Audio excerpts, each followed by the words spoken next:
देखा है बहुत हमने उम्मीद का मुरझाना, छोड़ा ही नहीं फिर भी ख्वाबों को जिए जाना। अब जिद है तो इतनी है, अरमां है तो इतना है, लिखना है हवाओं पर खामोश सा अफसाना, खामोश सा अफसाना, खामोश सा अफसाना।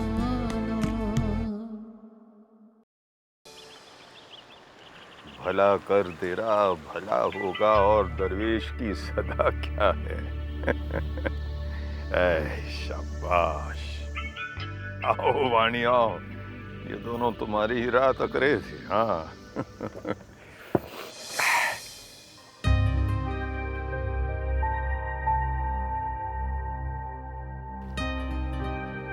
क्या बात है, इतनी परेशान सी क्यों हो तुम?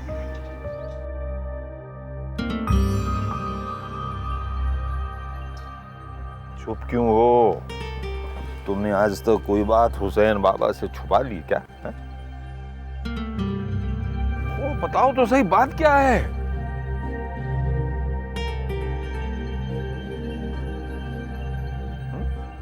बताओ।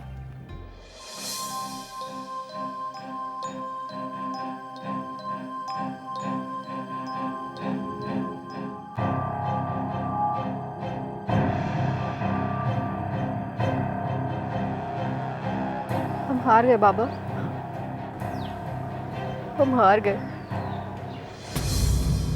हार गए मतलब? बाबा, हम कोर्ट में अभी तक हवेली के पेपर्स नहीं दिखा पाए, जिससे ये प्रूव हो पाता कि वो हवेली हमारी है।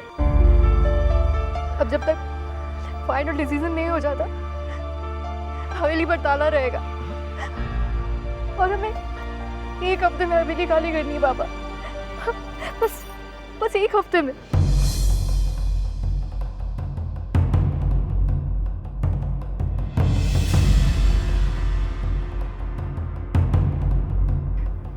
लेकिन ये सब कैसे हुआ?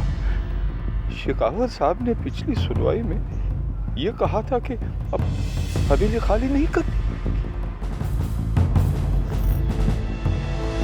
नहीं पता बाबा, शेखावत साहब तो हॉस्पिटल में। क्या?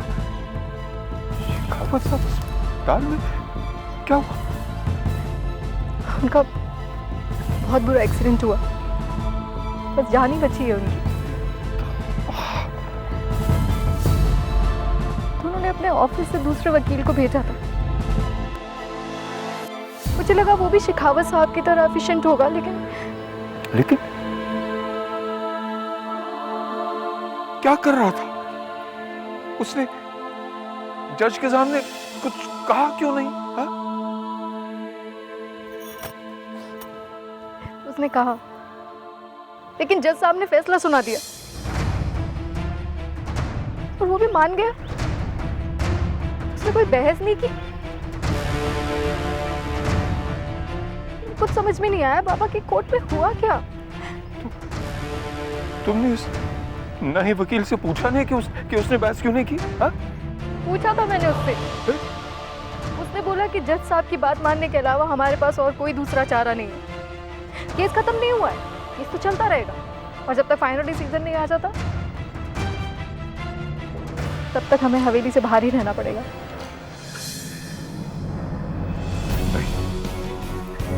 इस तरह नहीं चलेगा।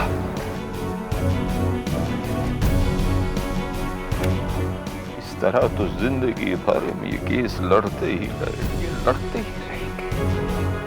शेखावत साहब ने पिछली सुनवाई में ये तय करवाया था कि हवेली कभी खाली नहीं करनी पड़ेगी और उन लोगों को साबित करना पड़ेगा कि हवेली उनकी है, हमारी नहीं है।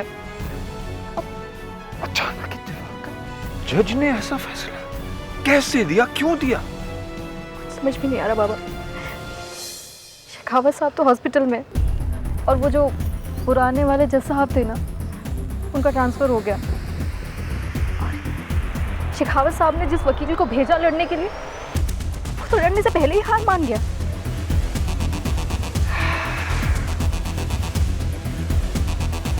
कहीं इस सब के पीछे स्वरूप नारायण और हरिहर का हाथ तो नहीं?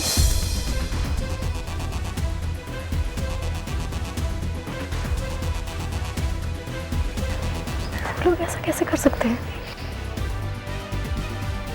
वाणी, पैसा कुछ भी करवा सकता है, पैसा कुछ भी करवा सकता है। आज की दुनिया में पैसा सबसे बड़ी ताकत है। जो भी हुआ हो बाबा, हवेली तो खाली करनी ही पड़ेगी ना। कोर्ट के ऑर्डर्स आ चुके हैं। ये समझ में नहीं आ रहा कि ये बात मैं बाबू साहब को कैसे बताऊं। बताना ही पड़ेगा, और जल्द ही बतानी पड़ेगी। 1 हफ्ते के अंदर हवेली खाली करनी है और हमें वक्त चाहिए हर चीज को संभालने के लिए। ऐसे नहीं होगा, नहीं बता सकती की बात। हिम्मत करो, तुम हिम्मत करो। नहीं बाबू, आप ही को बताना पड़ेगा, मुझसे नहीं होगा। वाणी, इस बूढ़े पर रहम कर।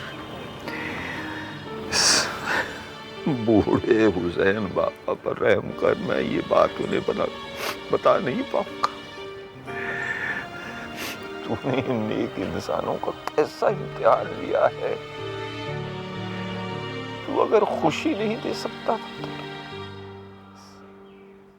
कहर को क्यों बरसाया उनके ऊपर? उनका घर क्यों छीन लिया तूने? कहाँ रहेंगे, क्या करें? ये सब उनसे बर्दाश्त नहीं हो पाएगा। अल्लाह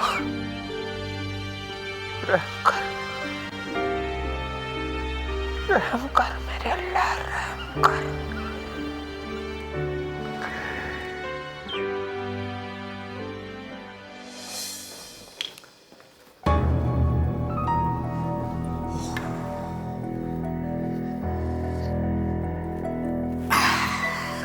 अरे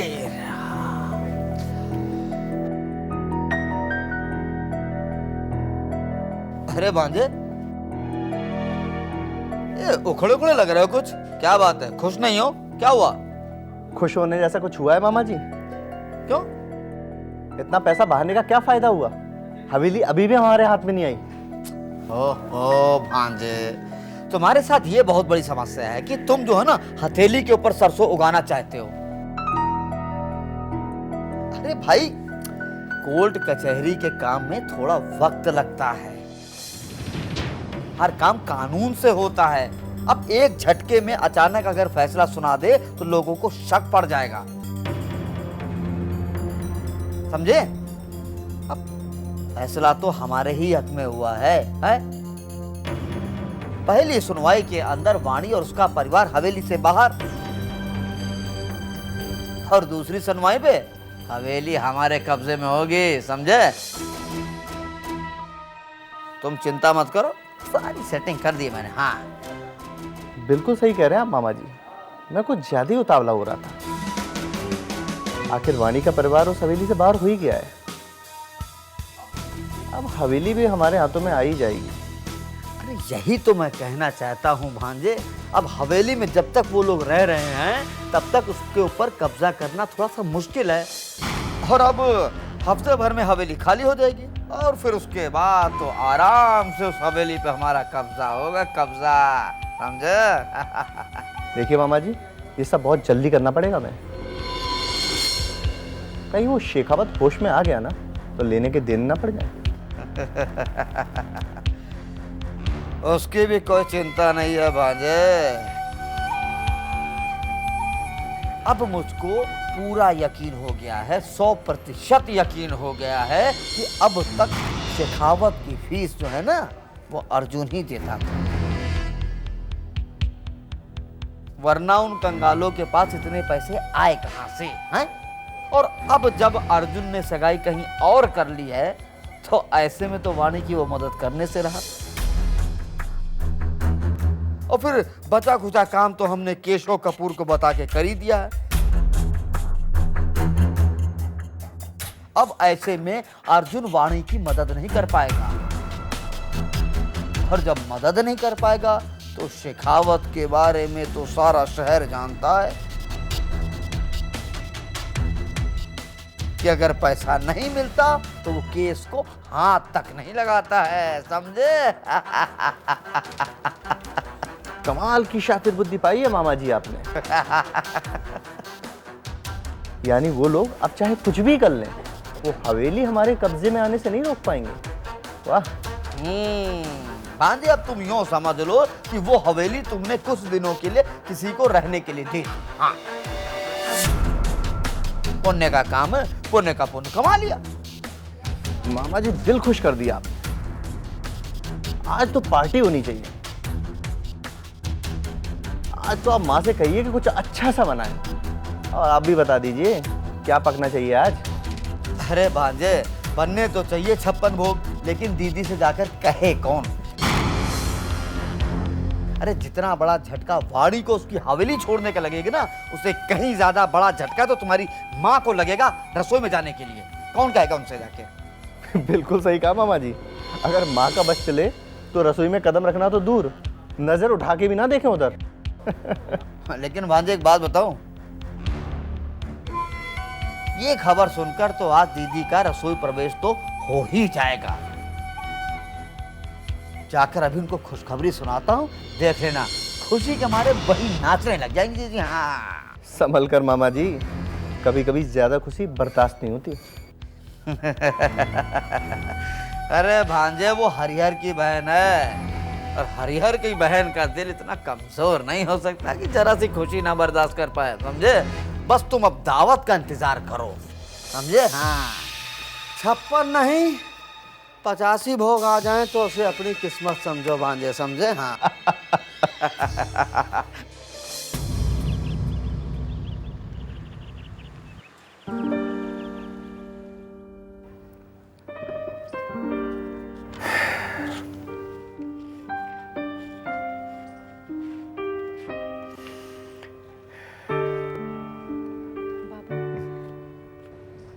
हम कब तक यूं ही खड़े रहेंगे? माँ बापू सबको ये बात बतानी होगी ना। मैं नहीं पता, मैं जानता हूँ मैंने तुमसे वादा किया था, लेकिन मुझे माफ करना, ये वादे नहीं बता सकूंगा। ये आप क्या कह रहे हैं बाबा? मुझसे नहीं होगा, मैं नहीं बता पाऊंगी माँ बापू साहब को ये बात। प्लीज बाबा, आप ही को बताना होगा। तू जानती हो वाणी कि इन दोनों ने इसी हवेली में कितने ख्वाब समझाए। मैं और तुम्हारे बापू साहब मिलकर तुम्हें लेकर बड़ी बड़ी बातें करते थे इसी हवेली में, बड़े बड़े सपने देखे हमने।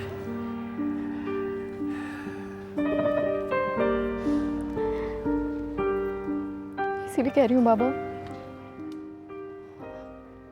मैं गई ना उनके सामने तो सवालों के बौछार कर देंगे वो। उनकी उम्मीदों और सवालों का सामना नहीं कर सकती मैं बाबा। झूठ नहीं बोल सकती और सच बोलने की हिम्मत नहीं है बाबा मुझ में। और वो सच ये दोनों बर्दाश्त कर पाएंगे? जरा सोचो तो, ये हवेली जिसे वो अपनी बेटी की विदा करने के सपने देखा करती थी, अब उन्हें इसी हवेली से रुखसत होना पड़ेगा। ये उनका वाहिद सहारा, उनकी इसी घर की छत, वो भी उनसे छीननी जाएगी।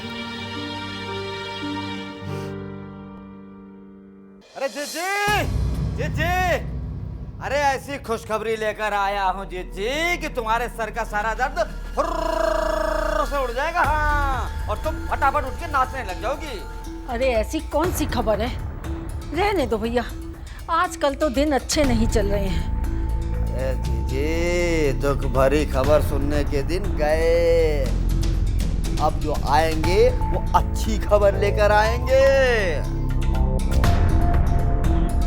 भैया ऐसी कौन सी खबर है जो इतने खुश दिखाई दे रहे हो? बहू जरा तुम अंदर जाओ, मैं थोड़ी देर में बुला लूंगी तुम्हें। अरे नहीं नहीं नहीं नहीं नहीं जीजी नहीं, अरे बहू को भी यहीं खड़ा रहने दो भाई। बड़े दिनों के बाद एक अच्छी खबर आई है तो उसको भी सुनने दो ना जीजी। भैया कौन सी खबर है, अब बता भी दो। अरे जीजी, हवेली में सील लगने वाली है, सील। हाँ,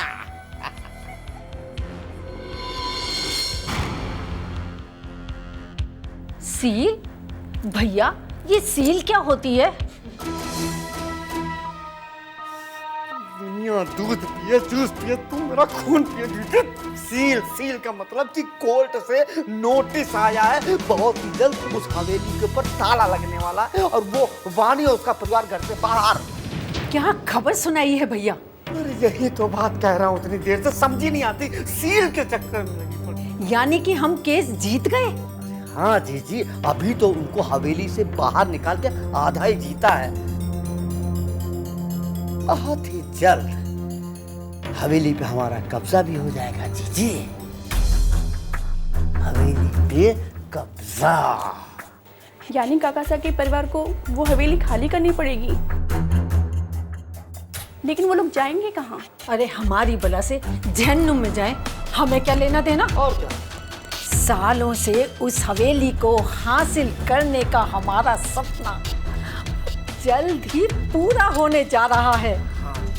बहू तू तो बस भगवान से ये दुआ मना कि उस हवेली पर तेरे ससुराल वालों का कब्जा हो जाए।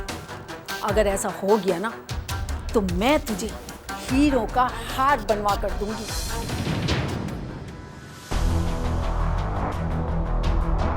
अरे पगली, मेरे बाद उस हवेली की मालकिन तो तू ही होगी ना।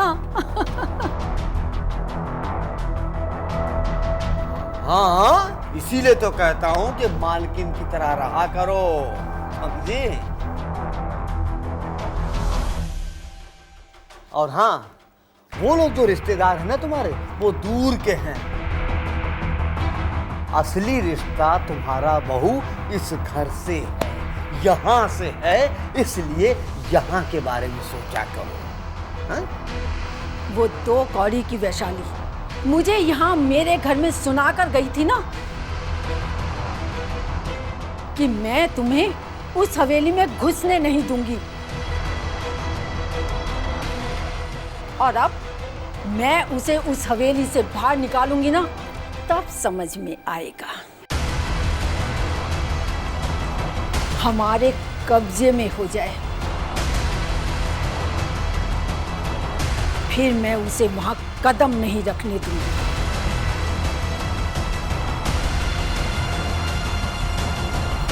पर हाँ, जब भिखारियों की तरह सड़क पर आएगी ना तो उसे देखने जरूर जाऊंगी। क्यों भैया?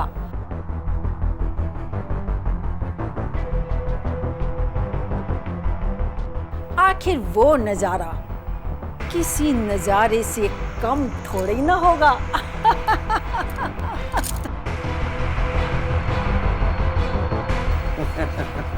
जाना जीजी, जरूर जाना। लेकिन जब इतनी अच्छी खबर सुनाई है ना जीजी, तो कुछ दावत तो होनी चाहिए।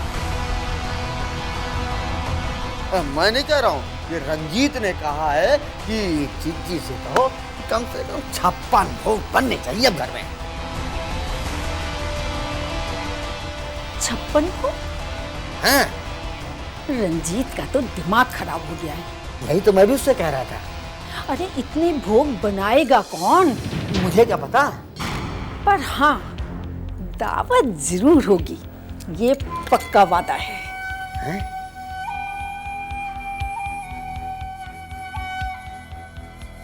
और वैसे भी हमारे बहू के हाथ का खाना तो दावत ही होता है।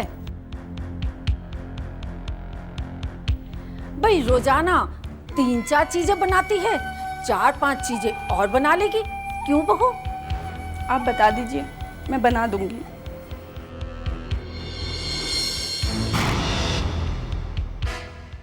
अरे मैं क्या बताऊं? अच्छा चल, तू रसोई में जाकर तैयारी कर, मैं अभी थोड़ी देर में आती हूँ। ठीक है माँ जी, मैं जाके तैयारी करती हूँ। अब बहू थोड़े से पकौड़े भेज देना, भूख लग रही है। खुशखबरी के चक्कर में खाया नहीं कुछ। देखा भैया, हाँ। कितनी जल्दी से चली गई। अब जाकर बाबूजी के कान भरेगी वो। अरे जी, कान भरती है तो भरने दो ना, हमें क्या फर्क पड़ रहा है। अब वो चाहे बाबू शाह के कान भरे, चाहे बाबू शाह बहू के कान भरे। उस घर से मुझे बहुत से हिसाब चुकाने हैं भैया। जी, हिसाब तो मुझे भी बहुत चुकाने हैं। वाणी और उसके परिवार ने जो अनगिनत बार मेरी बेइज्जती करी है, जो अपमान किया है, अपने उस हर अपमान का बदला मुझे चुन चुन कर लेना है। जी, एक बार वो हवेली से बाहर निकले तो सही, फिर देखना दीदी कैसे शुरू होते हैं उनके बुरे दिन। बस जीजे, तुम भोज की तैयारी करो और मैं ये खुशखबरी किसी और को सुना के आता हूँ। किसी और को? किसको भला भैया? अरे जीजे, जिंदगी के इस हार जीत के खेल में राजा और वजीर जो मात देते हैं, उनको उनकी जीत तक पहुंचाने का काम प्यादा भी करता है। और इसीलिए उनका भी तो हक बनता है जीत की इस खबर को सुनने का। और ऐसी खबर सुनकर उनके भी अंदर आगे जीतने का जज्बा बना रहे। जी, जीतने का जज्बा।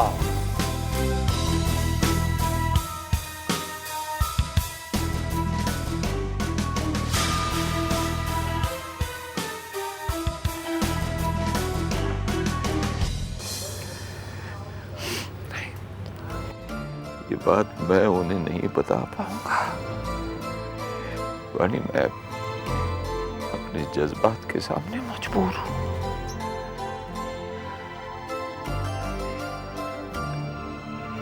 पापा,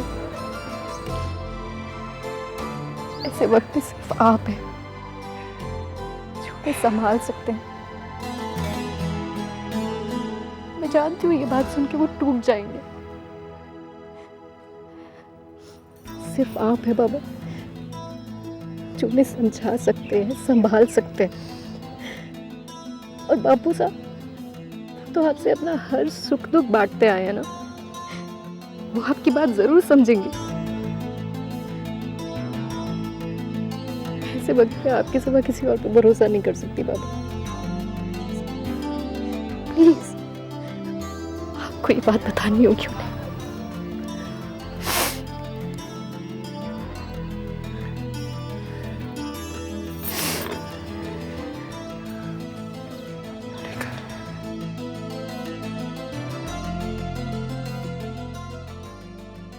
किसी से उसकी जिंदगी छिन जाने की खबर कोई कैसे दे भला? और क्या था वैशाली और राघवेंद्र के पास? अंदर बढ़ते हुए हुसैन बाबा के पांव क्यों न कांपते और क्यों न वाणी का सांस लेना मुश्किल हो जाता? आखिर हवा थी ही कहां?